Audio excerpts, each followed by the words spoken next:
From RBS Studios in Kigali, Rwanda, this is RwandaTV News. First, the headlines.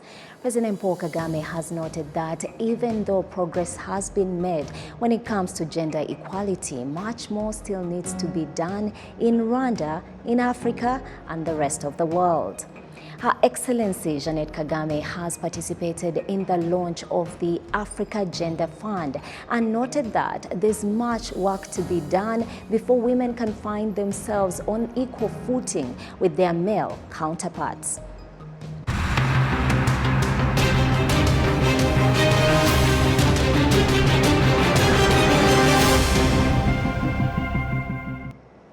This is RwandaTV News. I am Isabel Masozera and we are delighted to have your company today.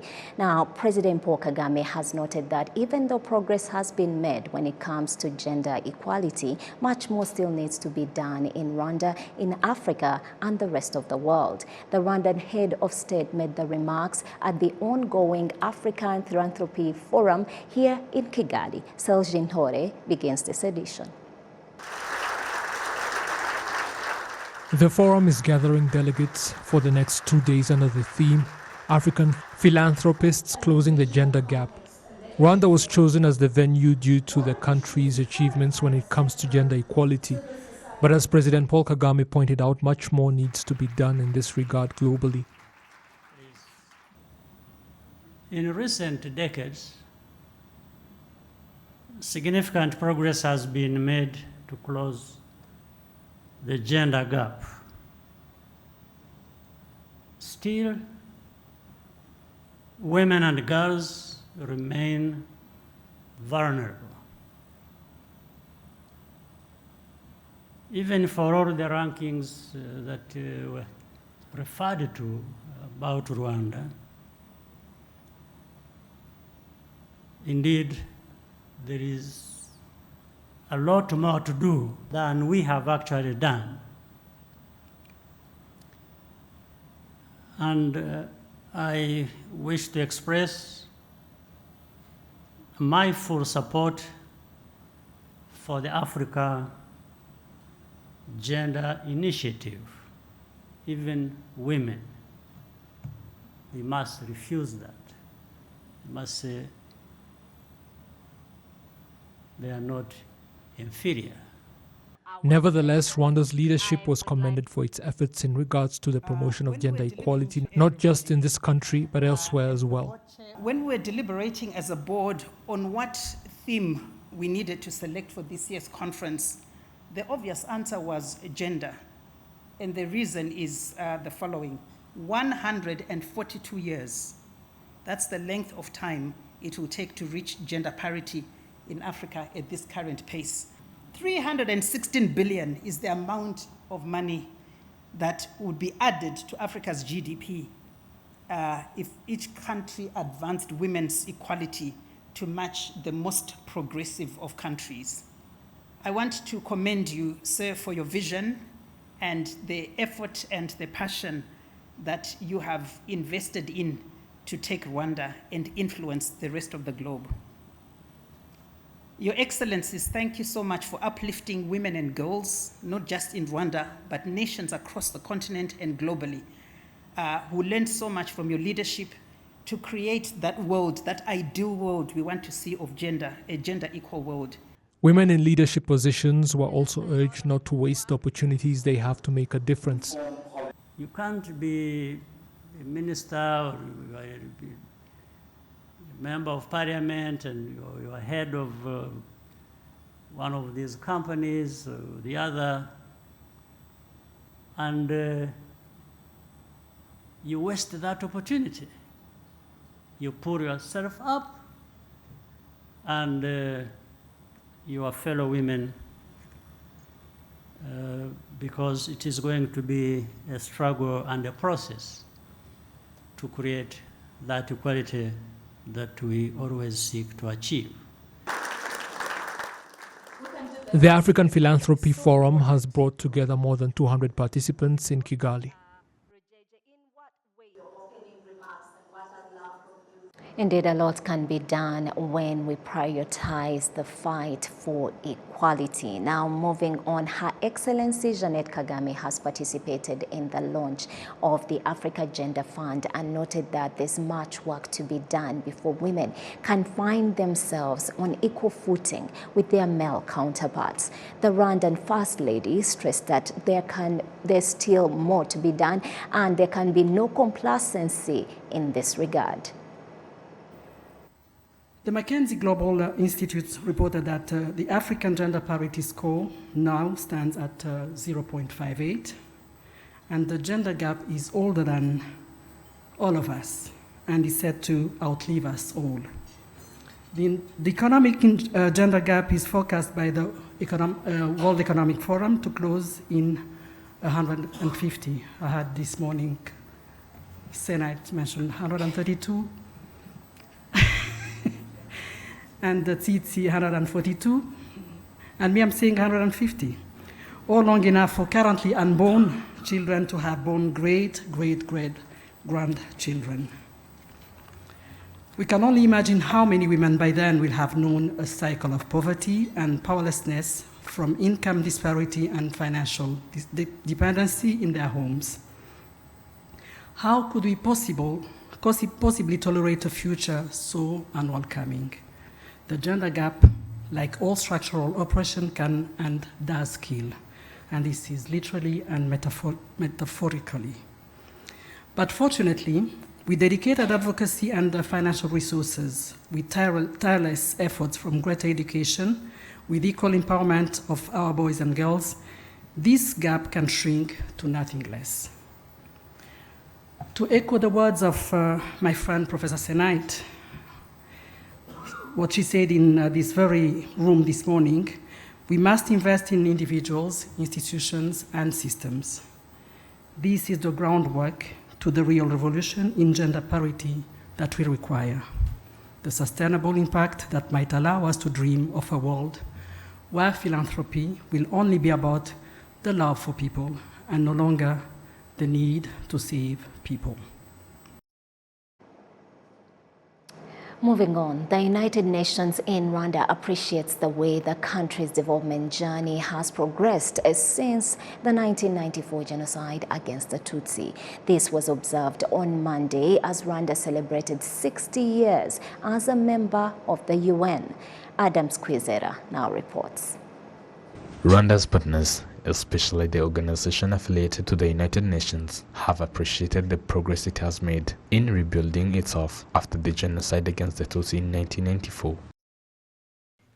Recently, the UN Secretary General Antonio Guterres reflected on this time and on our failure as an international community to intervene, to prevent and to stop the genocide against the Tutsi.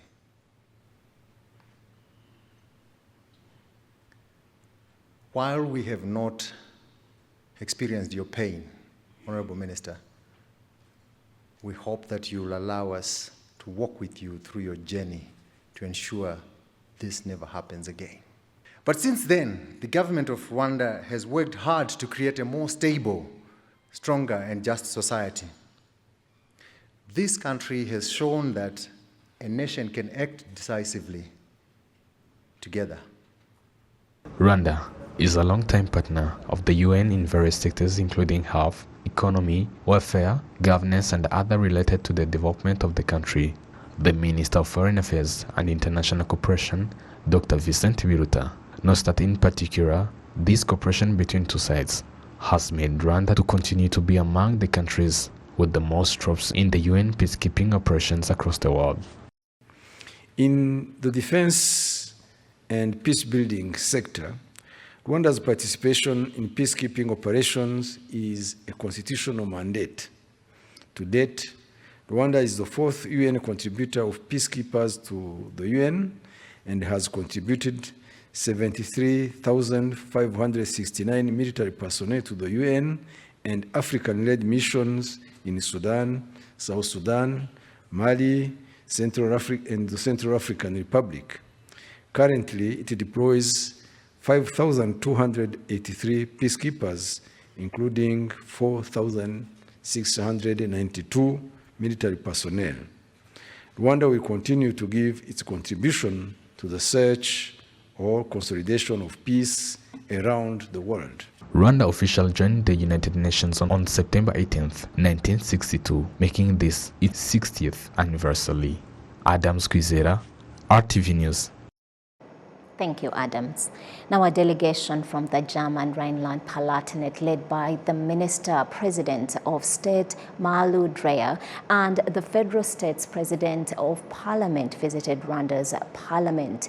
Rwanda and Rhineland-Palatinate have also signed a cooperation agreement in education. Nuriyatha Gasaro with this edition of the details.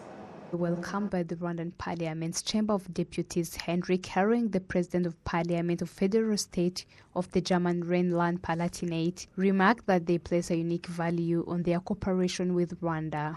It's so successful in the last 14 years with many projects in the topic of education or science. And I think it's also important that the twinning between the two parliaments are strengthened. Yeah. You discussed here very important topics. We can learn many from Rwanda, especially in the culture of remembrance. Yeah, that it's Rwanda. Yeah, it's a wonderful land.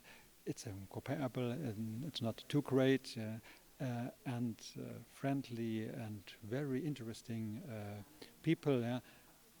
We have taken the right to choose. Yeah, it was a good idea for former politicians to decide. Let us create a twinning between Rhineland-Palatinate and Rwanda.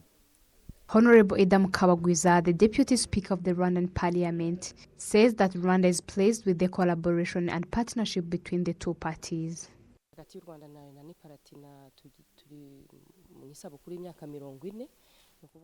We are celebrating the 40th anniversary of this cooperation between Rwanda and the Palatinate.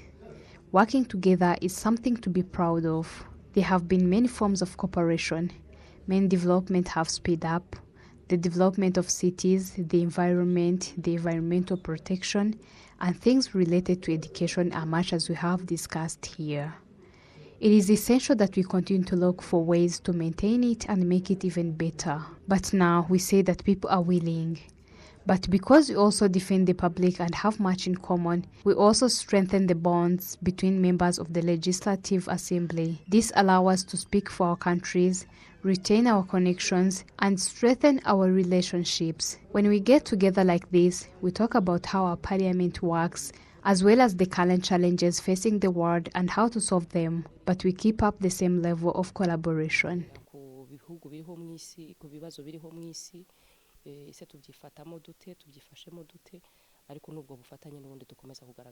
Honorable Malu Dreyer, the President Minister of the German State of Rhineland-Palatinate, and Dr. Maria Valentin, Rwanda's Minister of Education, signed an agreement aimed at improving knowledge in the manufacturing of drugs and vaccines, as well as promoting industries in this field. Dr. Maria Valentin, Minister of Education, says that they intend to gain from this agreement.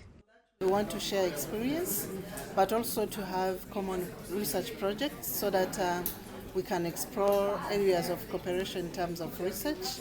So staff and faculty from Rhineland-Palatinate will be coming to Rwanda to build the capacity among Rwandan students and staff, but also Rwandan students and staff will have the possibility to travel to Rhineland-Palatinate to gain more experience, to visit research centers. So it's building that capacity in terms of research, where research will come out with findings that will support different activities in the country. The President Minister of the German State of Rhineland-Palatinate appreciated the partnership between Rwanda and this district for the advancement of its citizens in both countries. This agreement will make the connection stronger. The relationship between Rhineland-Palatinate and Rwanda is a very intensive one. 40 years our relationship already lasts. We are celebrating our anniversary, and we want to intensify the relationship furtherwards too. Other Rhineland-Palatinate delegations visited the Gicumbi areas to see where the projects they sponsor to improve the lives of citizens left behind by history in the sectors of Manyagiro and Miyove have progressed. They went to a Porero farming project operated by 66 families, to which they were given 6 hectares of land, and the Rhineland-Palatinate provided them with 21 million Rwandan francs in support. Nuriat Agasaro, RTV News. Thank you, Nuriat. Now, experts and researchers in technology have urged African countries to continue promoting technological skills in order to fight against the effects of climate change. This has been noted as Rwanda hosts 47 African countries in discussions of implementing technological skills in environmental protection. The use of technology in environmental reservation is one of the solutions proposed by different experts in the education sector. They tackle on the contribution of technology in solving climate-related issues, hindering Africa and the world in general, as explained by the Chancellor of Ines Ruhengeri, Bishop Vincent Rolimana. Mwabonye ko baje ari abaturutse muri Afurika ariko n'abaturutse mu yindi migabane y'isi.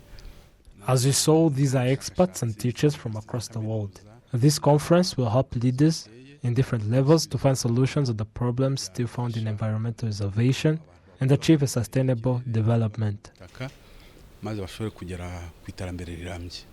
The president of the African Association of Remote Sensing of the Environment, Professor Kamal Labasi, states that what Rwanda has achieved in the modern technology and environmental reservation is unmatched. We are aware that Rwanda big a lot effort in the domain of the Earth observation and space sciences. And recently Rwanda launched some satellite, and Rwanda set up the Rwanda Space Agency. And Rwanda has a very big experience. The Rwandan Minister of ICT and Innovation, Paula Ingabire, iterated that technology plays a big role in environmental reservation and the development of the state in general. AARSE has been playing an important role in providing information through research-informed output. Our government and many governments represented here value the role of researchers because research outputs such as those that are presented by AARSE provides us, the policymakers, with scientific data so that we can make informed decisions for the best interest of our people, but also to facilitate socio-economic development. The African Association of Remote Sensing of the Environment has more than 450 members from 47 countries. The 13th edition of this conference in Kigali that started on Monday will continue until Friday. Prince Manzi, RwandaTV News. In more news, the International Young Farmers Summit in Kigali has brought together delegates from all over Africa in the agriculture sector to examine their efforts in solving the continent's problems, including food insecurity and unemployment. 70% of Africans are below the age of 30. And for the African agriculture transformation, youth need to occupy leadership roles in all aspects, as it is well said that nothing for youth without youth. And this was explained by some of young farmers that attended International Young Farmers Summit. We all need to understand that the present that we are living and the future of the African agriculture sector belongs to the youth. Otherwise, if we don't play our role, the future generation is not going to forgive us for messing the future of the tomorrow's youth. So we have a key role to play in terms of preserving, protecting and sustaining the agriculture sector. And the role cuts across the entire value chain, right from production to the service sector and also to the output sector. So we have a key role to play as youth. And that is why this gospel has to be preached by everyone. We need an orientation and a mindset change in youth for them to engage in agriculture and agribusiness. urubyiruko ruri mu buhinzi rushobora kuba igisubizo. Youth in agriculture can be a solution. Whole of Africa, youth cover the large number, so if they participate in agriculture, malnutrition can be reduced. The president of Pan-African Farmers Organization, Mr. Kolange Karebele, noted that such meetings should be considered very important by young people because Africa is expecting good results in such gathering in solving some of the problems that are affecting Africa and the world at large. On a fait ce qu'on pouvait, mais aujourd'hui c'est seule la jeunesse africaine qui peut donner des... In this day and age, African youth should be at the forefront of agricultural development and reforms for the sector to solve the problems regarding to the economy and food security.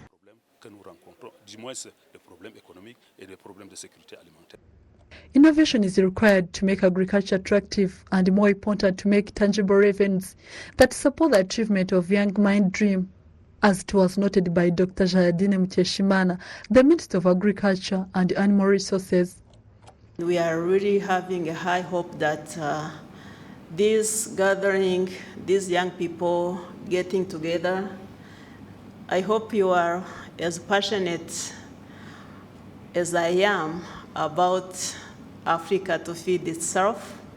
So I'll be looking toward what comes from this forum. And as the government of Rwanda, we are committed to work with you. In Africa, agriculture accounts for 32% of GDP and creates 65% of jobs, which means that developing the continent requires developing the agriculture sector, given that it occupies the large share of agriculture in African economies. Betty Mutoni, RTV News. Thank you, Betty. Starting Tuesday, Rwanda will be hosting the 2022 Africa Mobile World Congress, and earlier we caught up with the Director General of Digital Transformation in the Ministry of ICT and Innovation and asked him to expound on the significance of the gathering that will be taking place in the country. The Mobile World Congress is happening from tomorrow and will happen for 3 days. It comes to us with enormous benefits, I would say. It will be attended by over 2,000 people. And these will include government institutions, different representatives of private sector, researchers, telecommunication companies. So it will be here to have discussions on how we can scale up the mobile industry, as well as services that come with it. In terms of what we intend to benefit as a country, one includes the presence of investors. There will be different focused discussions and dialogues, and we think the investors that are here will pick interest to invest here in the country. Also, we also hope to exchange and get to know what are some of the breakthrough innovations that have come out of the mobile telecommunication industry and services. Again, part of what is going to happen will be exhibitions, both local, but also people coming to exhibit here in Rwanda. So through the exchange of innovations and witnessing the breakthroughs that have happened, there will be knowledge exchange. And then again, one of really major challenge that we see as a continent is the kind of right discussions that needs to happen to build right policies. It could be regulations, it could be scalable business models, it could be the laws that are necessary to speed up the adoption of both internet, but also drive the device penetration programs in each country. Looking at the statistics, in Africa, from 1.4 billion people who reside in Africa, we see a very huge gap. 40% of that are people who are only connected with smartphones. But again, we still continue to see a huge gap, what we call usage gap, in terms of for in terms of people who reside in places where there is coverage or there is internet network, but then are not actually connected, and these are close to 44% of the population. So really the discussions will go down to understand what are some of the barriers, what are some of the interventions that needs to happen, what is the kind of collaboration that needs to happen between government and private sector to accelerate the digital inclusion programs in the space of mobile. Now to safety matters. Rwanda National Police urges pedestrians and other road users to pay adequate attention to traffic signs and avoid mistakes. Precious Kirezi explains. The National Police has launched a sensitization campaign with the intention to remind pedestrians and vehicle drivers on how to use roads in an adequate way. The campaign was kicked off with the capture of those that haven't followed road rules in the past by the authorities. I used the wrong passage, but I would encourage everyone else to use a zebra crossing. The National Police spokesperson has urged pedestrians and bicycle users in particular to be extra cautious, and this campaign will be ongoing for the remainder of the year.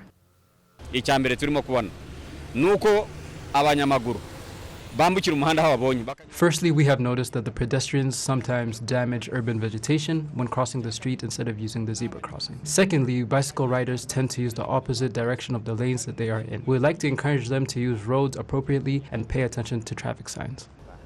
The sensitization campaign was launched around the New Sonatib area, where 72 pedestrians not using the zebra crossing for transitions, 20 bicycle riders in the wrong, and 25 motorcyclists, as well as 33 cars invading passageway for pedestrians, were apprehended between 7 and 9 a.m. Precious Tirezi, RTV News. That is RTV News. Thank you so much for watching. I am Isabel Masozera. Have a wonderful evening.